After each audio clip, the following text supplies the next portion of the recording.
Yebo yes sibingelelo sukela namhlanje ke osukwini oluhle kwi mid morning shathi breakfast show mid morning show neke sihleli ke esiqikini esivamise ke ukuhlala yena uYolanda Adams Nzama so ke ngalesi sikhathi ke isona sikhathi leso ke broadcaster ngaso namhlanje ke uzobuya kusasa uzobe khona kusasa ke uzobe sehlele kanye nani ke izinto zobe zizinhle zimnandi ngihleli la nomshana wami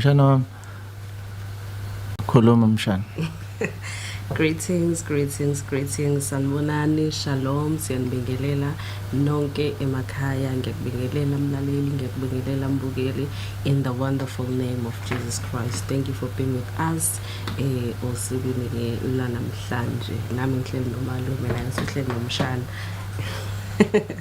ngihleli nani futhi Okwamuza umsakazo ukhulume ngathi uyena oyi-host ukhulume ngathi uyi-guest kodwa ke kuyena oyi-host. She's hosting the show kodwa manje ke isimo sokukhuluma engathi ke asibonakala kodwa ke siyanibingelela nonke ensemakhaya so usuku lumnandi usuku oluhlelule. This is a beautiful day. It's a Monday. Abanye bathi it's a blue Monday. I wish ningasitshela ukuthi ke what is a blue Monday nekulaba basibona ku Facebook just type and write ukuthi ke iqhamuka phi yona blue Monday umshana la uqoka ijini blue yabo shuthi beyazi ukuthi blue Monday so ke it's a beautiful morning, it's a beautiful day, it's a beautiful week eliqalayo siyazi ukuthi siphuma ke esontweni la izolo la kade kukhona ke iValentine's Day. We are celebrating uthando bakithi inyanga yonke ka lokhu ka February ke it's where we celebrate uthando leranzo. Usukula izolo uyalazi lesokuthini? Sandele mshana ke umpapa wakho. Yo baba, I will say baba kuno ngizothini abantu baneyingcazelo ezihlukene about Valentine. I know ukuthi abanye bakubona ngathi awusini umzalwane ophelele celebrating Valentine's, but then indlela engiyibone ngayo izolo it's all about love, celebrating uthando ngendlela okwazi ukuli-expressa ngalo. So we're seeing people on social media beli celebrate uthando ngendlela abebeli celebrate ngalo. Yes, unfortunately ke if ugele celebrate ngendlela ethile bengizolichaza mhlawumbe baba sengasixoxela yena celebrate ngokulala bekhathele. So to me it was just a normal Sunday where I attended inkonzo and after that I'll be exhausted. I slept late on Saturday. Ukhathaze Valentine date yakho Jehovah. Ngoba after service she was very tired. Yeah, I think it because I slept late on Saturday ngangibambene no Jehovah mhlawumbe yaqala lapho eyami iValentine. Ngathi Jesu kube niyambona wenze njani. Yes, usingilalele mshana. Ngathi Jesu ngingo wakho.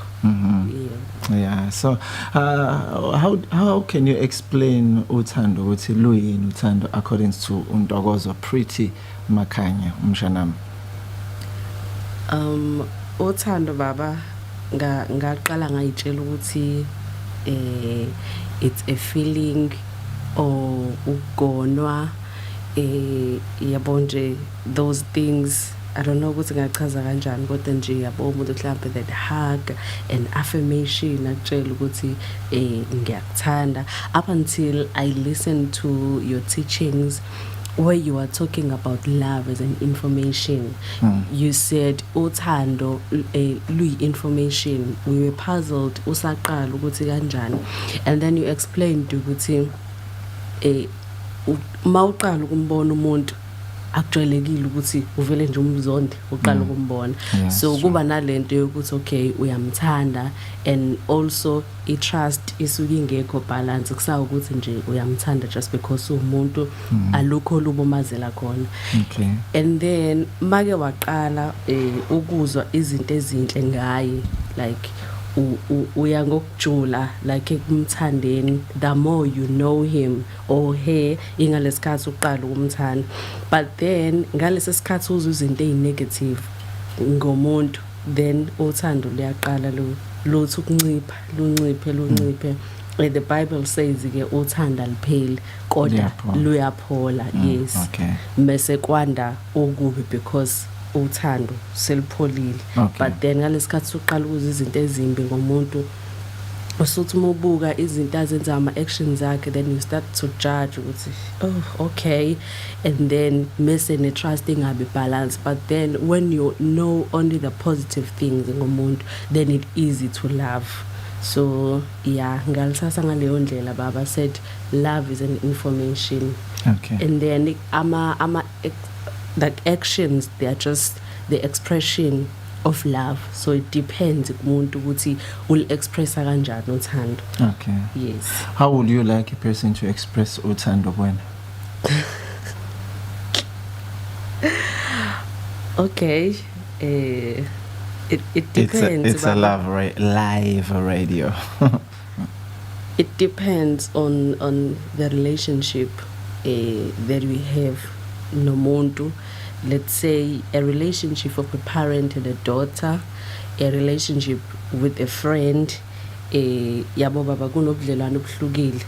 So engeke ngize like ngiphoqa umuntu ukuthi yenza kanje. It depends ukuthi umuntu ul understand kanjani yena uthando. Okay. But then I would say oqala the communication, it is the key kumina, where we communicate. You see it when ubona khona, or it's when you understand ukuthi okay, I really matter to this person because we communicate. Now I understand why kubalekile ukuthi sikhuleke. Mhlawumbe omunye can say usuyakholwa nje wamukelela uJesu, then why would you go to church ngoba phela uJesu uyazi ukuthi uyamthanda. But then if there is a relationship, we need to communicate naye all the time. Okay. So a communication baba will be the key. That is when you know ukuthi if a person spend time now, that means you really matter to that person. And then sekungaba indlela ke ukuthi ul expressa kanjani uthando. Mhlawumbe uthi let go out noma uthi ushoda ngani we. Let's say, let us be selfish here. How would you want a person to express uthando? Like normal baba person njengoba sengichazile baba uthi normal angithi umzalwane intombi kaJesu wena. Yes, umzalwane za. Yeah, baba. Yeah, so how would you, like for example, if people will respect you, will ngathi nje I love people who respect me. I love people who value me. I love people who knows that I am alive. I'm here. They can't ignore me. They understand the link. Because as kwesinye isikhathi we become so selfish ngalendlela ukuthi ke we don't care who says what kanjani kuzo zonke lezo zinto. We think strangely, we think ngendlela ehlukahlukene. Yabo leyo nto le. But bengifuna ukubukela kulelo point ukuthi wena in as much as uJesu ethe ubuthanda umakhelwane njengoba uyithanda wena. So what would you like me to respond or to love you wena njengomshana? You understand the leyo. So another person ingakho sengiphendule ngathi it's one of the questions. It can be so many things. Ungasho ukuthi nje when a person respects me, I know that person loves me. When a person honors me, honors my presence, appreciate what I've done, appreciate the person that I am to that person, then I know exactly what that person loves me. You understand? Because some other people, they think ukuthi uthando it because ingoba umuntu efuna ukuthi elale nabe noma ingoba kunama strict attachment uyayibona leyo nto. But love, it's something that is unique, that is from God. God is love. You understand? Yes. So ngamanye amazwi, if God is love, uthando lwakhe litheliwe enhlizweni yami ngomoya ongcwele, that means I must reflect uthando. And also mina ngeke ngithathe emshanami ngokuthi ke uthando it's a highest level. Alukho uthando enyameni. I'm sorry ukuthi ngisho kanjalo, but I'll explain. Yabo. Okay. Uthando It's something that is in the spirit. It's something of the spirit. Uzathi uPaul ke mawufunda wabaseGalatia chapter 5 verse 22 uthi mayiseya ku 23 ethi awukho umthetho omelana with such, explaining uthando, joy, peace and the other fruits of the spirit. You understand? So ngamanye amazwi ke izithelo zikamoya awukho umthetho omelana nezithelo zikamoya because they are the fruit of the spirit. They gave birth from the spirit and they manifest in the physical realm because it is not easy ukucontrol inyama yakho. Either inyama yakho uyiphanyeka esiphambanweni or you grow the fruit of the spirit that will keep inyama yakho nailed on the cross, that will keep you ufile. Once izithelo zikamoya zahluleka, then uyavuka futhi umuntu omdala. Uvuswa yini? Uvuswa ukuthi phela ikhona lezi zinto lezi aseyibonayo.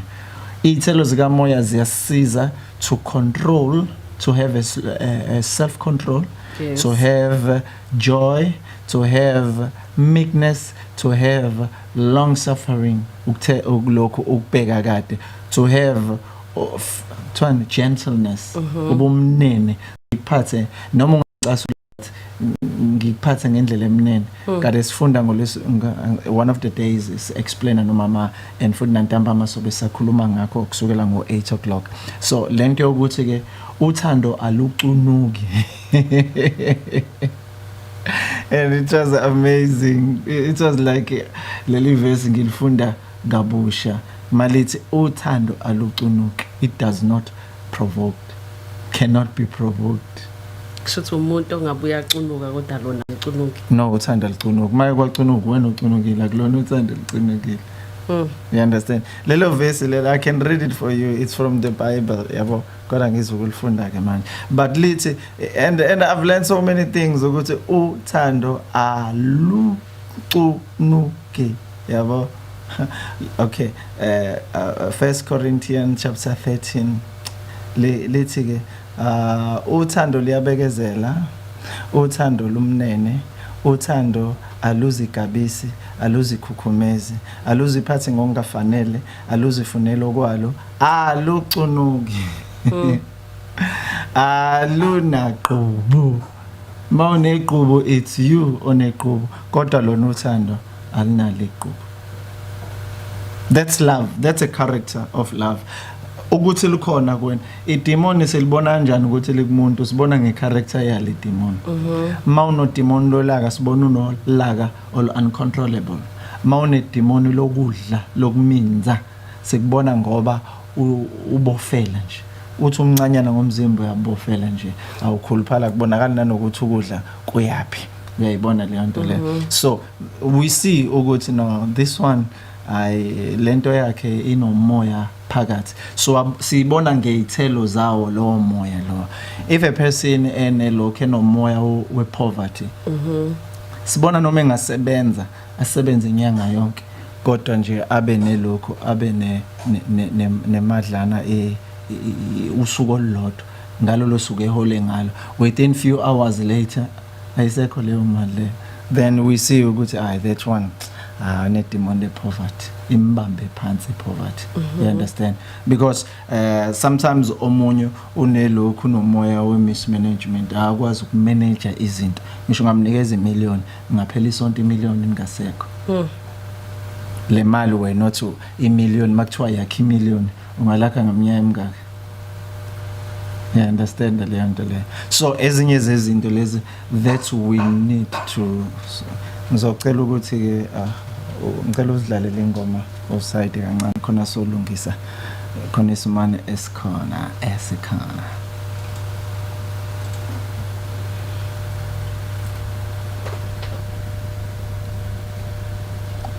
Uyiphozile mshana ngoma.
My God, you are so real.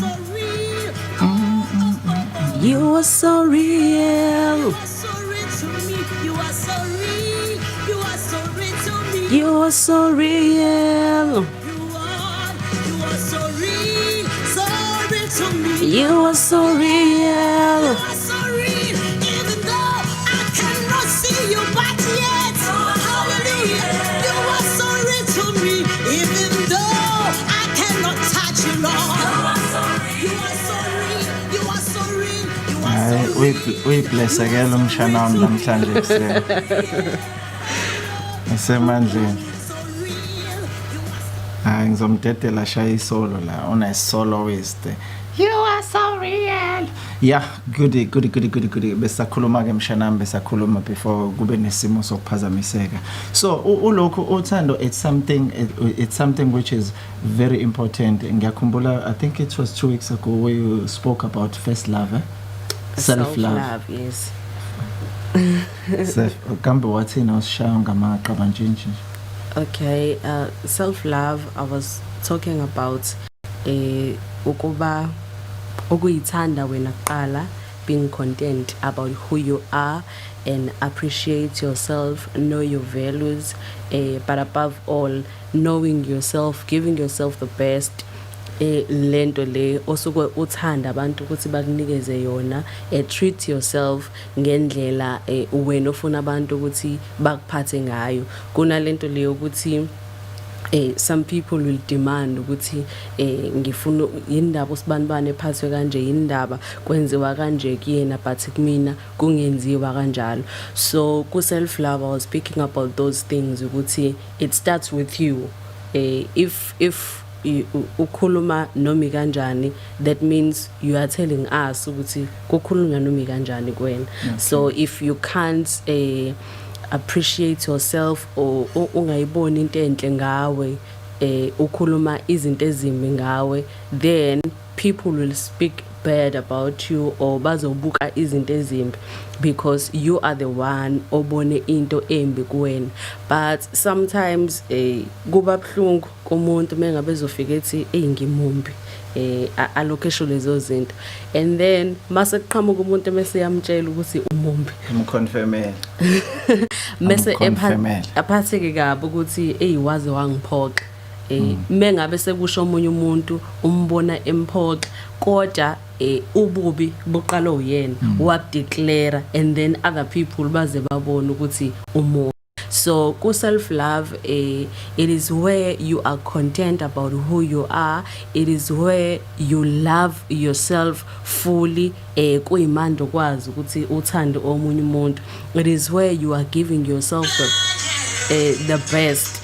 Lo ofuna ukuthi unikezwe wona omunye umuntu. Khona lento le ubaba udokotela ake ayisho ukuthi even before ushade, before you are expecting umuntu ozoshada naye ukuthi hayi ngiyojabula esekhona, ngiyojabula esengihambisa indawo ezithile, why don't you start wena uhambe lezo indawo, so that when he or she comes, then he will know ukuthi that is the standard of your life that you have set. In other words, ku self love, it's where you are setting your standards, and then other people are obliged to treat you ngaleyo ndlela because it is standard oyibekele sona wena, where you are joyful, not because khona umuntu okwenza ube joyful, but because joy comes from within, and also being content about who you are.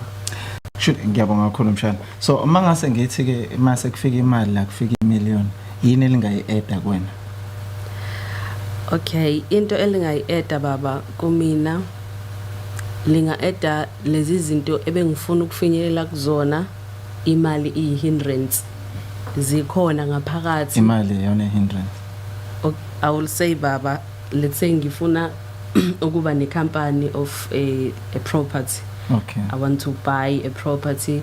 Ikhona ngaphakathi enhlizweni yami, but because imali ayakufiki kumina angakayiboni ngamehlo, but then ngaphakathi ikhona. So when the money comes, it will reveal those things ezikumina ngaphakathi, and then if into engayi-add baba, I won't say confidence, but it can reveal something that already lives within ebengengikwazi kuyi-accomplisha imali ingakufiki. Okay. Yes baba. So ngamanye amazwi imali will give you ability to live your dream. Exactly baba. Wayichaza kamnandi. Because enye yezinto ke, I know there are so many people who want money, but imali abakabi nayo. But if masobale nje from the beginning of the month to the middle of the month, we count with how much also you receive. If ubuthatha maybe 5% wale mali obuyithola during days and weeks obuyithola, yabo. So unga end up una malini ngenyanga kukhona isave because i-attitude yethu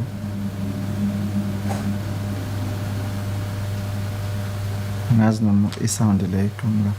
So i-attitude enye into engiyibona ukuthi inkinga, it's an attitude towards money. Yes baba. So when I come, like for example mangizokupha mshana ngikuphe u20 rand, nakusasa ngikuphe u20 rand, the other day ngikuphe u20 rand, and kuze kuphela isonto lonke ngiqhamuke nje kuneze u20 rand, you will not know ukuthi at the end of the week usono 100 rand, because ubuthatha lo 20 rand mesana ukibele ngawo, uthatha lo 20 rand mesana uthenga i-drink, uthatha lo 20 rand mesana wenza into ethize. So because ufike mancozu awuboni kuyimali serious. Yes, I think baba mentality angiyazi eqhamuka kuphi ukuthi iqhamuka kwi-past kubazali bethu, I understand. Imali uziboni ngoba nakho sisamba kuyimanje ubona ukuthi okay imali ethile ke manje ngoba isamba esithile. Yeah, but then I think baba, if we'll have the attitude of gratitude, uzombonga uNkulunkulu about everything, ngicanga ukuthi lokho baba, lokho kunganaki kuqhamuka engabi nomuntu obongayo. Because ngalesi sikhathi ulibela uthi anginayo imali noma usufikile u20 rand, that means you always complain even if uNkulunkulu eseprovidile, be like okay ngiyawubona u20 rand but mina bengifuna u100 rand. Yes, yeah, exactly. Izolo we were on a dinner with couples njoba kuyi Valentine's Day. Yes, abashadile njalo. Yes, abashadile. So we happen to on our table ukuthi sihlale ne couple eshadile. Kodwa le couple this is their second marriage. Both of them? Both of them. Okay. Previously both of them they were married. Previously both of them lost their partners. So mase khulunywa la, one of the things eyivelile bathi lama couples bakhuluma babeka standard bathi ke bona they don't argue for nothing, they don't put abafakane kwi-sport la kuyofanele ukuthi kube khona ozothi no to each other. Ngizoyichaza le nto. Then bathi ke if couples can reach to a level la ukuthi bakwazi ukuphathana kahle ngalendlela ukuthi ke they don't argue izinto ezi-meaningless.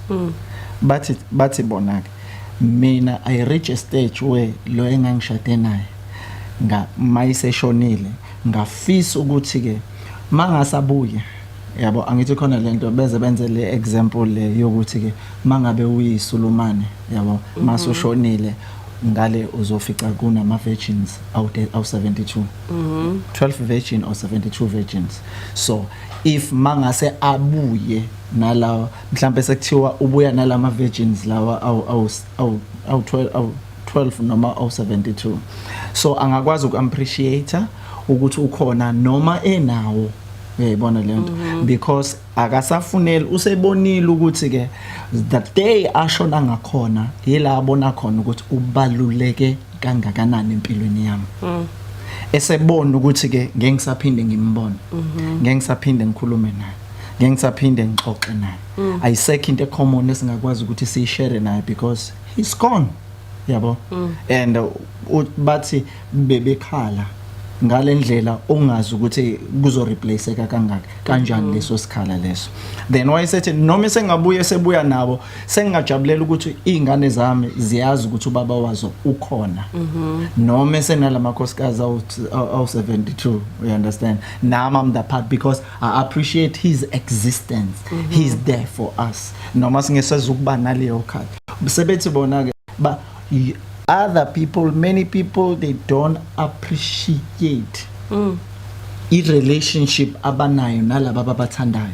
Bakhulume ngathi ababancengile, bakhulume ngathi mina ngizokushiya ngihambe ngibuyele kithi, ngizokushiya ngihambe and baningi abantu abangithandayo nabangifunayo la eminyaka. But bona mase bechaza bathi yey akulula njengoba ukhuluma. When reality hits you, it's where you realize ukuthi ke into bekufanele we appreciate things that was very valuable usuyithathe leyo nto wayithatha for granted. And when that thing is gone and gone for good noma ngabe ungazamani ngeke uphinde uyithola, it's where you realize ukuthi ha ushawudaka kangakanani. So we take each other for granted, siyajwayelana and sibe nalokho ukuthi no mangasangithandi khona umunye uzongithanda, mangasangifuna khona umunye uzongifuna, and you have no guarantee ukuthi khona umunye uzokufuna. Uzokuphatha kanjani then lo okuphethe njengamanje. And it was something, it was mind blowing because when we spoke, we were speaking with the people who went through, who have faced lezi zinto lezo. Yeah. Bokubuza abantu ukuhlale nabantu abadivorcile ubuza ukuthi are they the same after divorce? Because it's a reality, because it's not easy as abantu becabanga bethanga ikuncengile. It's not easy when you have everything, when you have a roof above you, when you have cars on the local driveway, when you have children around. Wazi kahle ukuthi uyadla every morning and every evening kunokudla. There is a person who cares for you. Bese uthi wena unandaba awumncengile. Akakaphume ngempela ahlukane nawe akushiye ubone ngempela ukuthi ke awumncenge ngempela yini. Liphele nje isonto. Ucabanga ukuthi uzoshintsha. Today we have people abadinwa isonto lonke, badinwe inyanga yonke angathethelele. Akhohle ukuthi ke yazi if kusasa zisha ufa uzoqala khale manje. Bese uyabuza ukhalelani ngoba vese it's like kugcwaliseke isidingo sakho, kugcwaliseke isifiso sakho sokuthi lo muntu lo uyakhupha. Akahambe uNkulunkulu amesana amthathe ngempela usaleke wedwa ubone ukuthi uzojabula yini. Usubuka ukuthi ha zingaki izinto kade egcwalisa empilweni yami engakwazi ukuzenza, zingaki izinto ebezenza empilweni yami engakwazi ukuzenza mina. Then you begin to cry.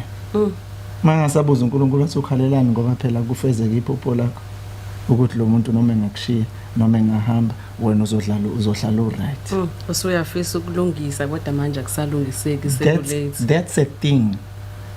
Sitakwa umbuso mhlawumbe sengisebenzisa igama elithe uqojama kancane because people they really don't understand.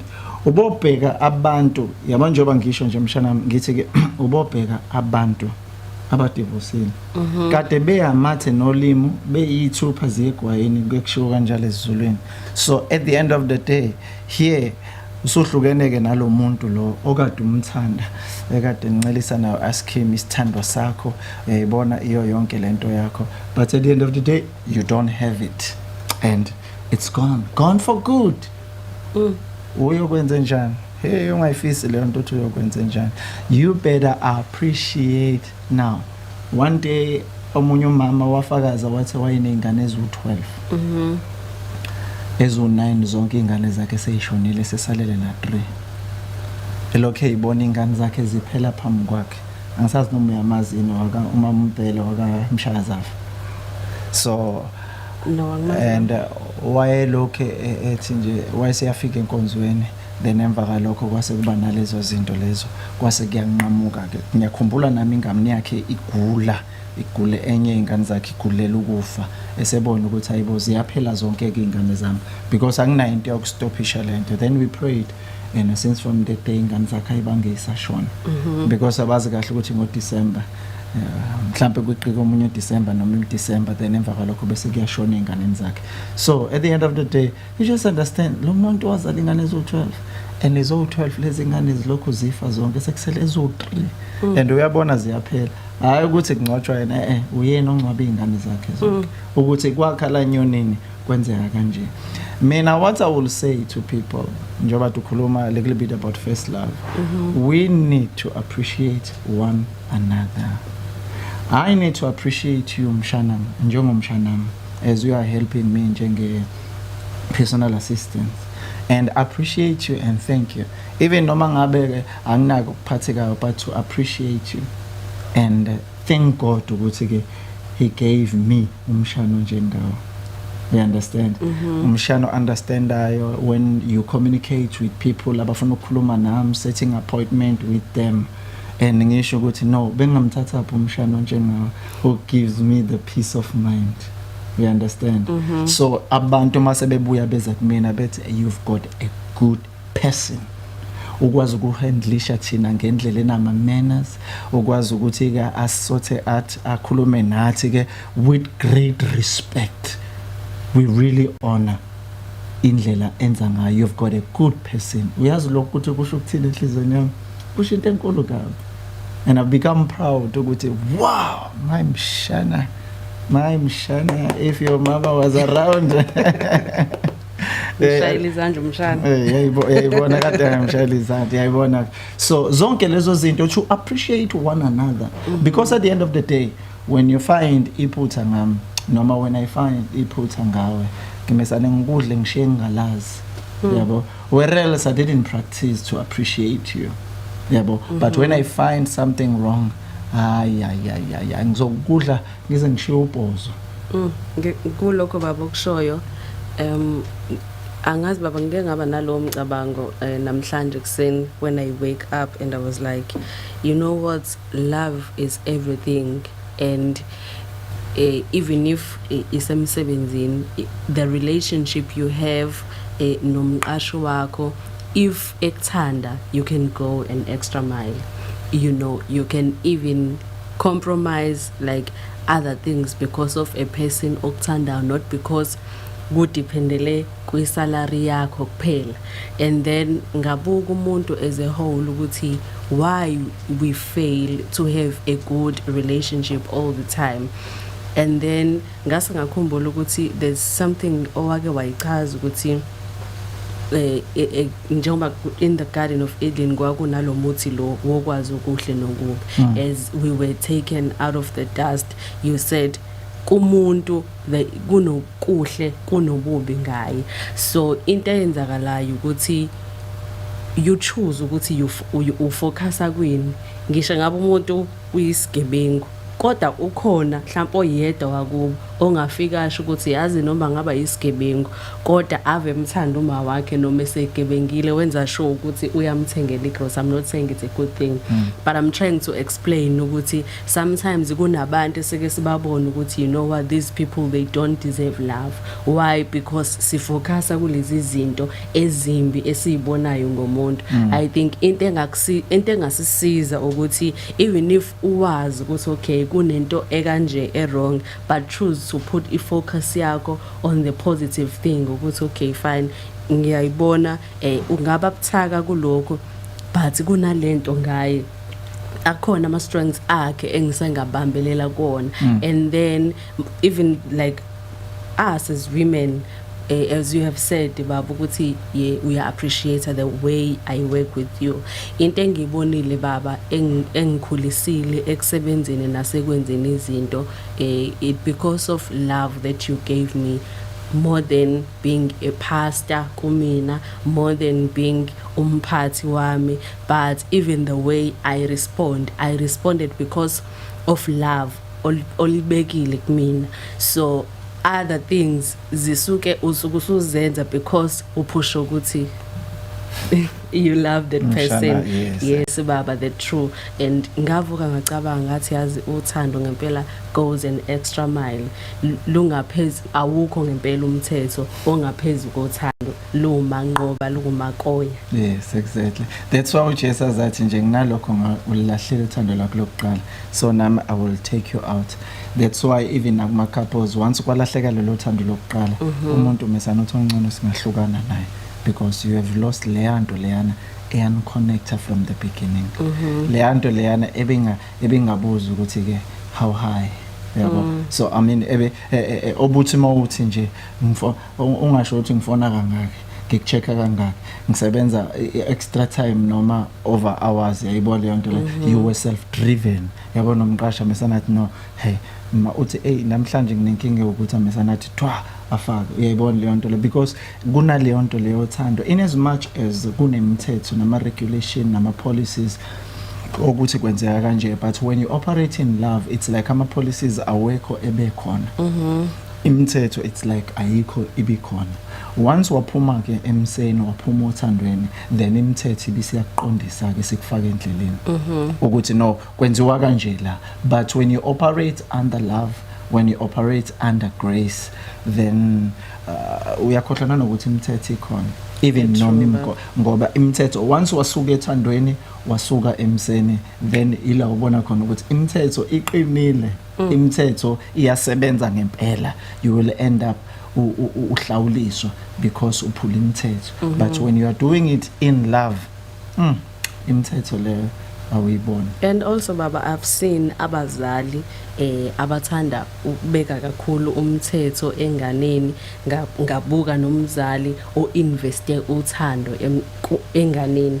Into eyenzakalayo baba ukuthi lo mzali lo obeke kakhulu umthetho more than uthando enganeni, kuba ukuthi iyamhlonipha phambi kwakhe ngenxa ukuthi under the roof yala ekhaya ngizokwenza njengoba kushiwo, kodwa outside ingabi khona lento le eba connectayo ukuthi even if ngingasekho ngizomphoxa umzali wami, but uzothi no ngizomrespecta because umthetho wala ekhaya. But once I go out, then uthanda likwazi kangako ukumgcina because there was no connection kubona kuphela ukuthi nje into ethila yenziwa and then angayenzi because umntwana angayenzi because umama usho njalo.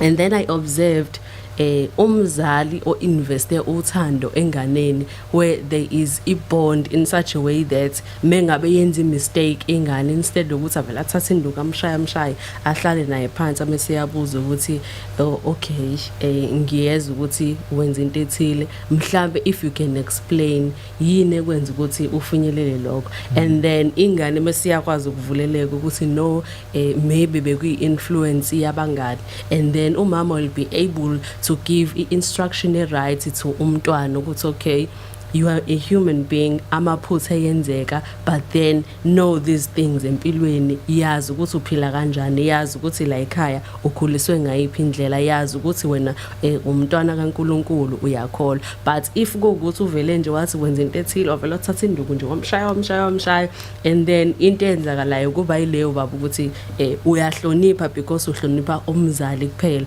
Kodwa if uinveste uthando enganeni, uthi noma umuntu esehambile ngaphandle mhlawumbe useyafunda use-university ukude nomzali wakhe akamboni, kodwa uthando namazwi omzali alibelethi if umzali wami engangibona ngenza lento ngingabe ngimphoxile. But then to the one obephila emthethweni uthi mayephuma nje athi hawu ngiphumile esikhogweni. True.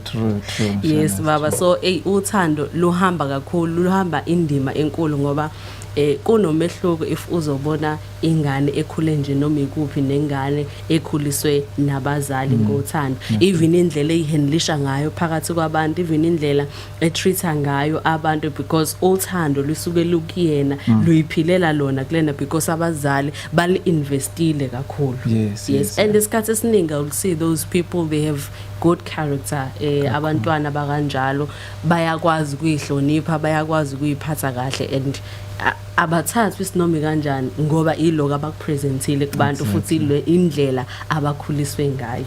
Exactly, Mshana ke, love is everything. Mangase ngisho kanjalo ke, when you compares money with love, love is number one.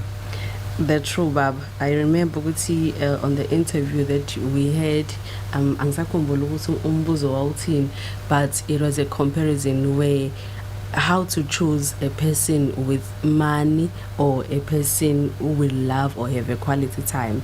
And then I said material things do not matter kangako kumina, because into ebalekile uqobo lwakhe umuntu. I made an example lokuthi I wouldn't say it's a happy marriage where a person mhlawumbe will leave me nemali as me 90 million bona ukuthi uhamba mapha amahotela wenzani, here is my car, ungahamba ufike noma ikuphi ahambe 6 months mhlawumbe abuye just low 2 weeks and then ahamba phinda abuye mhlawumbe ngo December, compared to a person ongenako okungako but having the quality time, having that personality of umuntu who values, who appreciates, who honors umuntu. So that is how I understand the expression of love. It's not about ukuthi ngoba unemali, because there are people who are like that, who have money, who think they can manipulate you ngenxa ukuthi you are depending on them. But then uthando doesn't say that. Lunika without demanding ukuthi njengoba ngikunika you have to pay back. Phela kuba kumuntu ukuthi okay njengoba you have given, so selfishness ayibisaba nayo indawo ngenxa ukuthi kusuke kudominator uthando. But then sometimes it happens ukuthi people with izinto ozofika kubona athi because ngikwenzela u1 no 2 no 3, then akusikhona uthando olugenuine lo, though kuyaba one of our expressions othando ukuthi if umuntu ekuthanda uyakwenzela izinto ezithile because kusuka othandweni. But then sekuyi manipulation if uzonginikeza and expecting ukuthi kufanele ungenzele ukuthi because ngikunikeza imali. Let us be driven by love, eh? Yes, it will help a lot. Awakho nje okulokho mhlambe ke ongaphosa kubalele before we close, sivalelise kulabo baku Facebook kodwa sobe siqhubeka Car Radio. Okay, I will say it's good and it's effortless to live in love and joy. You don't feel burden. You live in freedom. Choose to live othandweni. Choose to see izinto positive kumuntu nalokho kokwenza ukuthi kwawena ube health. Choose to see izinto positive ngawe, because it starts with you. If uyibona kuwena izinto positive, then you'll be able to see good things in akwabanye abantu. And also you have good relationships nabantu. You won't have the toxic relationship. You won't be involved with drama. But mawuphila othandweni, love forgives. Uthando luyakhumbula, a remembrance, not amaqhubu. But if there is a remembrance, noma umuntu engabukonile kodwa thatha lento eyodwa uthi okay fine, ngiya-understanda maybe under pressure or kwenzakalani ngaye, kodwa ngiyamazi usibanibani ukuthi uyilo muntu kanje and ngiyamthanda as ewuyena, angithandi ngoba kunezinto angenzela zona. Let us choose to live in love. We will have good relationship noNkulunkulu, we will have good relationship and abantu abaseduze kwethu, and also ngeke size sixoshele nabantu uNkulunkulu abalethayo kubasiza. So I will say to you mbukeli, choose to live othandweni. That's the number one thing. That's our foundation, to live in love all the days of our life. That must be our primary principle.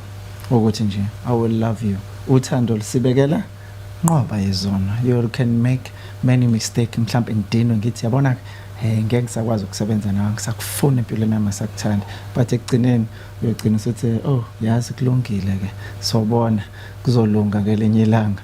That's love. Yes. Thank you very much mshana wam and saqhubeka and also sibonge lapha na ke kuNkosi, the man with the magic in his finger osebenza behind the scene operate ama visuals ethu ke and uzwide kalanga bakithi indoda ephethe leza into ama graphic nje ubona kulokho kubhalwa lapha phansi ke the Nkosi himself Suoane Nkosi Nation.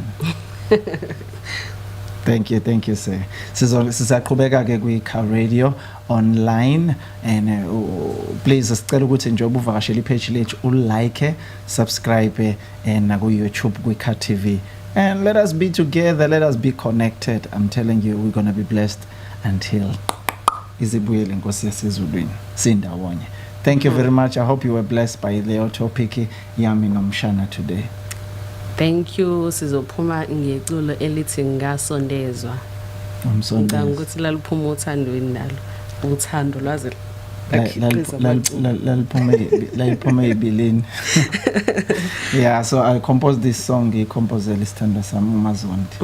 Yeah, salicula ke performing first time publicly. Performa ne-family yakwaZondi and selicula nasisithando sami ngithi ke ngasondezwa sase selirecorda la recordwa liculwa uMenzi beno Nokuthula Zonde. Listen to them, enjoy.